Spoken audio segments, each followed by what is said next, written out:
उधम सिंह ने कहा कि तोरा हम मारेंगे।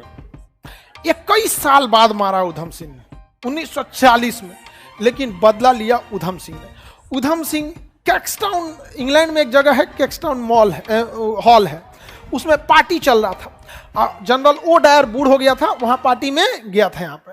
तो उधम सिंह इंग्लैंड पहुंचे। इंग्लैंड पहुंच के पता किए कि ओ डायर कौन है। तो लोग पूछे कौन ओ डायर। अब 21 साल बाद लोग भुला चुके रहते हैं। अभी किसी से पूछेगा नरसिंह राव कौन थे, कौन, आधा लोग प्रधानमंत्री को भूल चुका है आपके देश के। इंदु कुमार गुजराल के बारे में आपको कौन सी पता है, जबकि हमारे प्रधानमंत्री रहे हैं। तो वहां लोग पहचान नहीं देते। धीरे धीरे पूरा पता कर करके ये पहुंचे यहाँ पर। और वहाँ हॉल में कैसे जाएं, तो कहें कि जनरल ओ डायर हैं, उनकी मतलब वाइफ जो है वो भेजी है किसी काम से, डायरी उरी लेके ऐसे बहाना बना के घुस गए। और डायरी में क्या रखे थे, बंदूक। जनरल डायर के पास गए, कहे जनरल डायर देखा इधर, धाए। एक गोली मारने के बाद अंग्रेज सब डरपोक होता है, भाग गया सब। आराम से बतियाए थे उससे, याद है 13 अप्रैल 1919 जलियांवाला बाग, उसी का हिसाब है, ले और ले। भारत का आदमी इस ससुआ, हमारे यहाँ अगर कोई किसी को सांप को मारता है ना, जब जब ऐंठता है तब तक मारता है आदमी। वो बेचारा जनरल डायर मर गया था, हाथ पर छटपटा रहा था ऐसे ऐसे, दाएं एक और करा। ये यहाँ का आदमी बहुत चिम्मर है, मर नहीं रहा है यहाँ पे, एक और मारा। अरे खोपड़ी पे मारिएगा ना तो हिल डुल नहीं करेगा, क्योंकि ना ब्रेन जो होता है ना यही आदेश देता है। ब्रेन पे मारने पे ना कोई आदमी चूं चाय नहीं करता। मार ऐसे किसी के ब्रेन पे गोली लगा ना तो ऐसे खड़ा रह जाएगा वो, ऐसे खड़े खड़े रह जाएगा। जब बैलेंस बिगड़ेगा ना तब जाके गिरेगा धप से, कुछ नहीं हो सकता है, चूं चाय नहीं करेगा। और इधर उधर मार देंगे ना बड़ी चिल्लाएगा वो, बहुत चिल्लाएगा। अब खुद सोचिए ना, एगो डॉक्टर सुई लगाता है, सुइया लगाने के टाइम से हचाक से कोच दे इसे,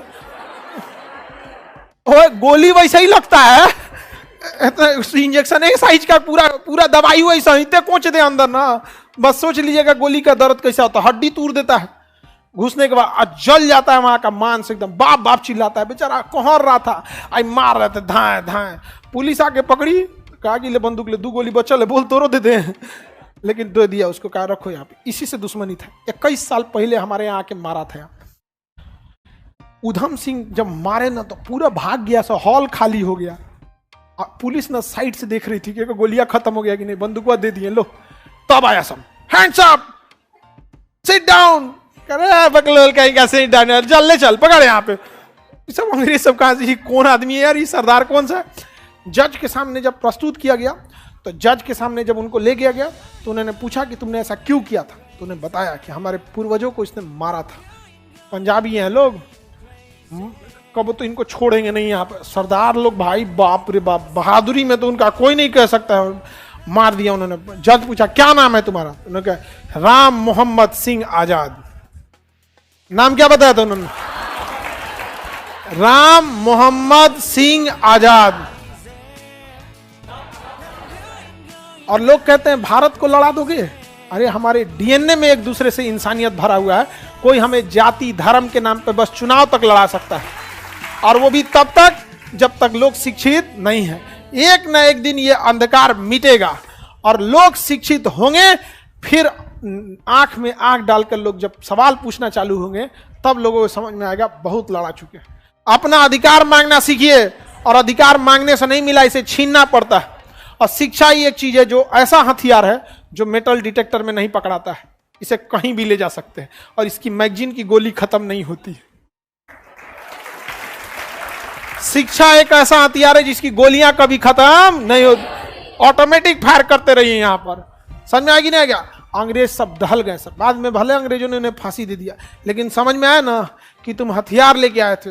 देश तुम्हारा, महल तुम्हारी, पुलिस भी तुम्हारा, जनरल डायर भी तुम्हारा, गोली रहेगा हिंदुस्तानी। छाती पे ठोक दिया था उन्होंने। जनरल डायर को समझ में आया हो गया, लेकिन बदला लिया कि नहीं लिया। भले वक्त लग गया, लेकिन लिया गया है। समझ में आ गया कि नहीं आ गया। और हकीकत मानिए, उधम सिंह ने कहा था मर गया रहता तो इसको कबर में से निकाल के आप फिर खड़ा करके गोली मारते इसको यहाँ पे। वो तो जज ने पूछा कि